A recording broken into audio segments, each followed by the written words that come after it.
Hey, Peter. Hey, what's up, man? Today we are listening to a musician who is, in my opinion, the heart and soul of jazz piano. The composer of... All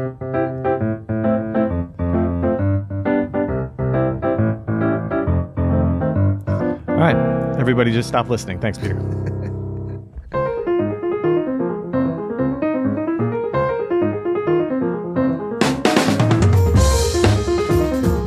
I wonder who did write Heart and Soul? Who cares? I'm Adam Manis. And I'm Peter Martin. You're listening to the You'll Hear It podcast. Music advice coming at you. Coming at you today, sponsored by Open Studio. Hey, if you know who the composer of... We could Google it, but why not put it in the comments if you know offhand who composed Heart and Soul? Well, and here's some music advice for you. Yeah. Don't get that song stuck in your head. Nope. My apologies for putting that in there. I couldn't resist when you said Heart and Soul, though. Not a fan of that song. It's not a great song. I mean, it's something that, you know, you learn when you're a kid. And Everybody asks for you to, oh, you play piano? They used to. I think it's not a thing anymore. Now they want you to play a Taylor Swift composition, perhaps. See how hip I am same chord on changes. what's happening today? Same chord changes. 1, 6, 4, 5. Yeah. That's right. That's right. No, today we're dealing with a musician who is, in my opinion, the heart of the music. He's the soul of the music. He is probably undervalued even on this podcast, Peter. We haven't talked about the great Horace Silver nearly enough, especially for his influence on both of our musicianship. Love Horace Silver. Yeah. Love his compositions. Peace, of course. We're going to check out Peace is the probably greatest. his most popular composition today. Yeah. We're going to check out a video. Well, I mean, this is what's so great about... I'm ashamedly not familiar with, so I'm super excited. I'd never seen this either, but, you know, I picked it because I love that, you know, Horace Silver is like proof that you can make incredibly like catchy and like commercially viable music that is still well within the jazz genre, that still has like a ton of artfulness to it, still feels as good as anything. But it's like he is a master of those simple melodies and incredibly like infectious grooves. You know, like I mean, he so was one many. of the kind of originators of like the groovy, almost like early funk jazz kind of vibe, like kind of aggressive. Totally. 16th note feel and different. Opus de Funk. He wrote a great tune early on, Opus de Funk. And such a unique player too. Yeah. Like just as from a piano standpoint, like his chord voicings and his touch, so specific and incredible. Yeah, and actually I'm just thinking like a record I used to listen to a lot and haven't in a while. I'm going to make a note to listen to that though, is Live at Birdland with the Art Blakey Quintet. Because of course, Horace Silver, one of his early gigs was with Art Blakey when Lou Donaldson, friend of the pod. Well, I'd like to say he's a friend of the pod. How would you say that if you were to say that? Oh, he's a friend of the pod. The great Lou Donaldson is on there. Clifford Brown. Oh man. I think, unless I'm not, I think that's right. Yeah, live at Birdland on Blue Note Records. That was not actually. Who was that announcing? There was like a famous announcer. I was like, I was gonna say Tiny Tim, but that's somebody else. But Live at Birdland, there's like 2 volumes. Pee-wee something? Pee-wee not Pee Wee Herman. R.I.P. Okay. But anyway, that's a great record with Horace Silver. A lot of folks don't know that he's on there. Yeah. Good stuff. Let's Night in Tunisia. Let's check out this live video. This is from a concert in, I believe, Copenhagen. Is that correct? Copenhagen. I mean, you can be fancy and call Copenhagen. it Copenhagen, but that's probably better. It's a great intro, too, from Horace Silver speaking. It's Benny Maupin on tenor saxophone, Bill Hardman on trumpet, Johnny Williams on the bass, and Billy Cobham on the drums. Nice. Interesting lineup. And this is from 1968. They're playing Song from My Father, which came out in 1964. And let's have a listen, Joe. Pee-wee Marquette. That was Pee-wee. I knew it was a Pee-wee. Pee-wee Marquette. Yeah. Who is not this? Like this is Horace Silver. Right. Continue right now with a selection that was in part inspired by our Brazilian trip. We got the Brazilian rhythm for this tune from that trip. And the melodic line was inspired by some very old Cape Verdean Portuguese folk music. And we put it all together and wrote a little thing that we dedicated to my dad. We call it Song from My Father.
amazing how much Horace sounds like the record here. Isn't it crazy?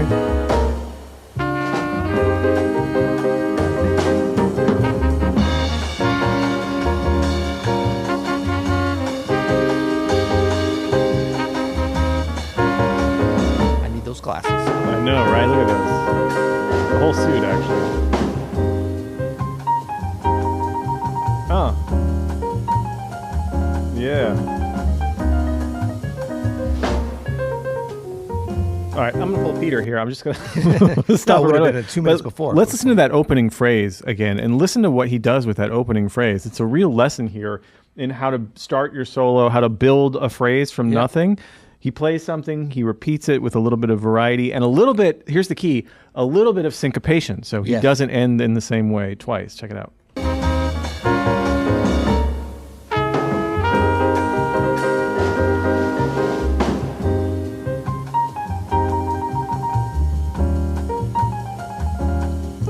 That bum bum bum ba da da da bum ba ba do do da. So nice. It's the same shape. It's the same phrase taken down, and then the rhythm, the syncopation of the rhythm is different, and it makes all the difference. And he's already kind of stretching things and pulling at them in terms of like the phrase length. It's going down. Yeah.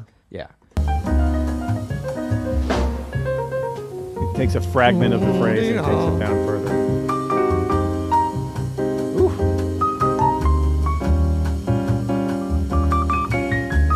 13th on the minor there.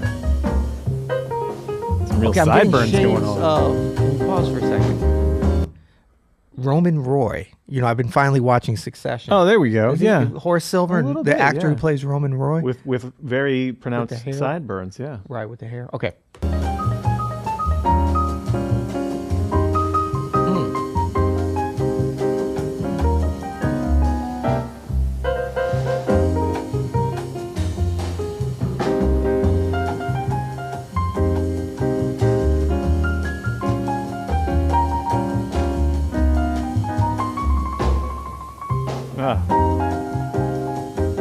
It's clean trems and trills in. But his melodic content is so grooving. Yeah. It sounds like he's making up a tune with every improvisation, essentially. I'm going to say Ramsey Lewis, Joe Sample, definitely for sure by Horace Silver. But this style of improvisation where there's not a lot of long, sweeping, technical lines, but there are a series of heavily grooving, super swinging phrases that happen. And Horace Silver is not afraid to kind of go section by section with his improvisational ideas, you know.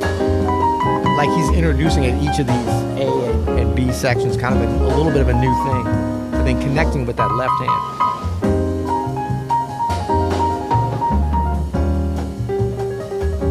Billy Cobb, famous lefty.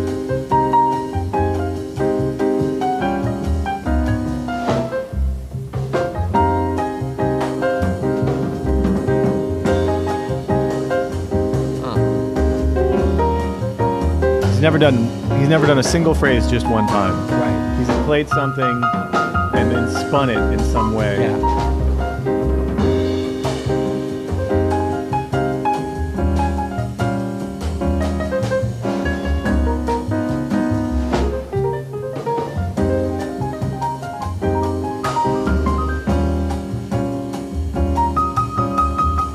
They are locked in on this tempo and this groove. You know what's key to this is like his whole posture and confidence and vibe as he's doing this is out of this world. Yeah.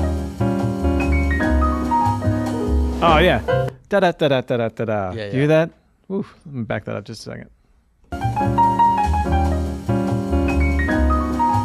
Little hop and skip. Little hop and skip down the keys. Yeah. So those are all 7 chords, all up and down.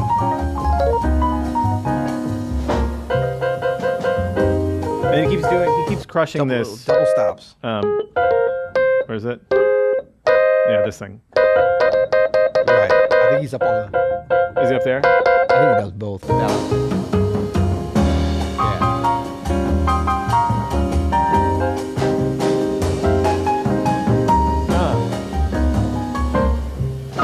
there's like a real just sort of casual intensity to the way this is all unfolding.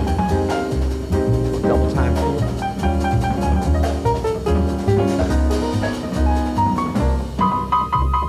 Yeah, that's definitely. I think I saw Billy Cobham's tie at a thrift store in Charlotte for $475. $475. That's all.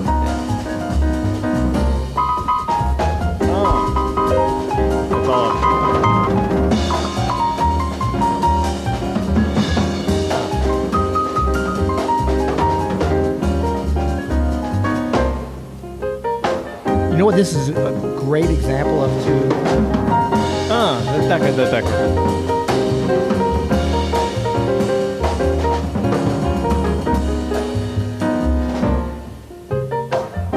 It's like a lot of communication going on, but none of it is visual between Billy Cobham and Horace Silver. Between really any of them, as far as I can tell. Like he's looking down, but there's a lot of like listening and collaborative play in terms of like the ebb and flow of the solo and the orchestration of it.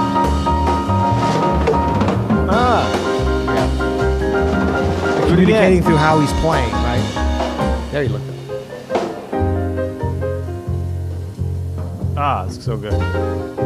Horace Silver plays on top of the beat for sure. Dang, it's good though, man. It feels great. Yeah, it goes to show you don't have to be right in the center all the time to feel good.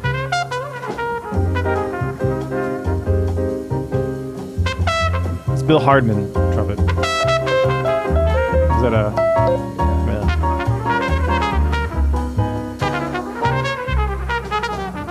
Hey.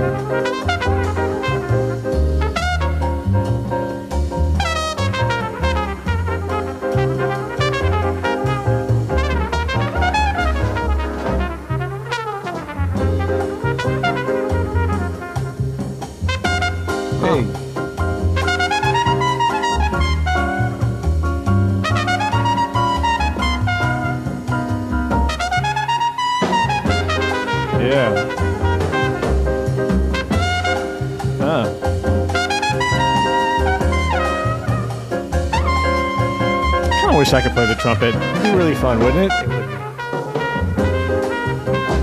be. You do it, Adam. Go for it. Yeah. With all my free time, take up the trumpet. It seems like it's easy. It seems like a pretty easy instrument Once you get the sound, the rest of the fingering is easy. Oh, yeah. Once you get the sound. Yeah, of course.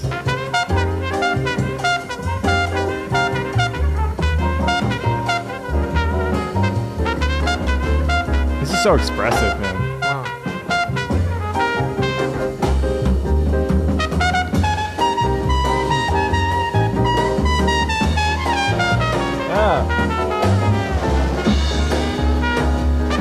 Billy Cobham here is just like masterful. Yeah.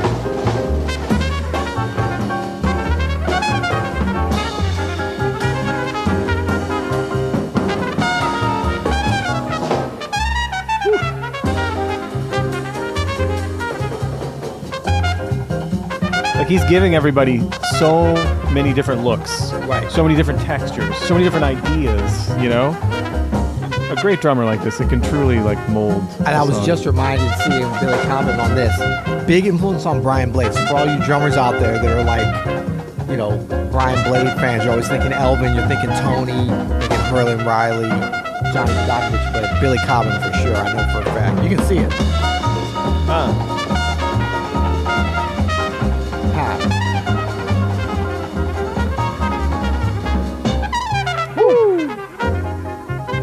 Well, this is fun. Yeah, so great.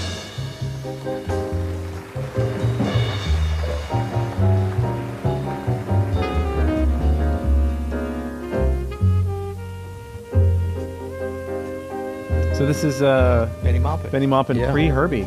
Yep.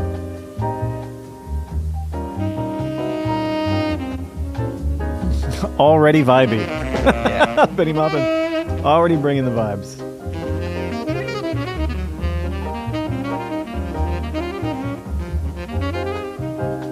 That's a man who knows a lot about textures.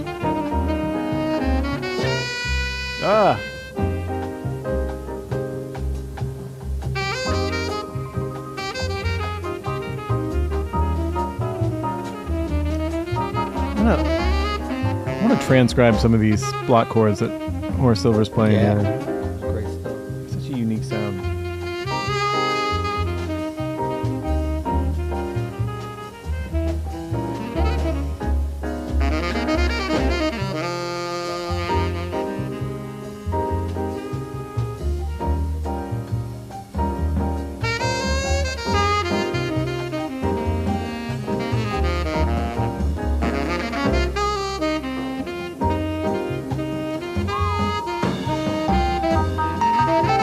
Hanging out there on the 11th, 9th.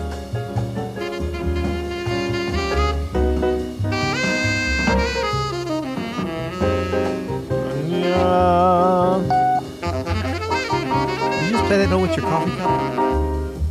My pinky. Oh, pinky. Pinky's up. Pinky's out. Huh.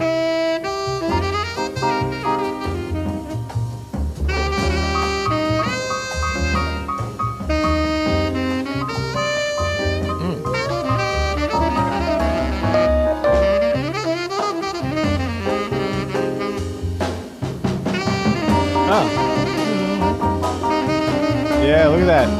There's some bladishness happen.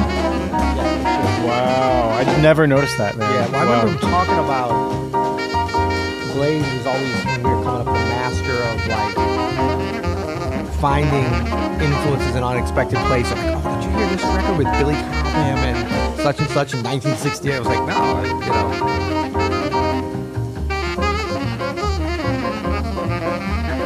Man, by the way, can we just say how great it is that this is a live recording and it's everybody stretching out on this? Exactly. Kill it. The quality's so good.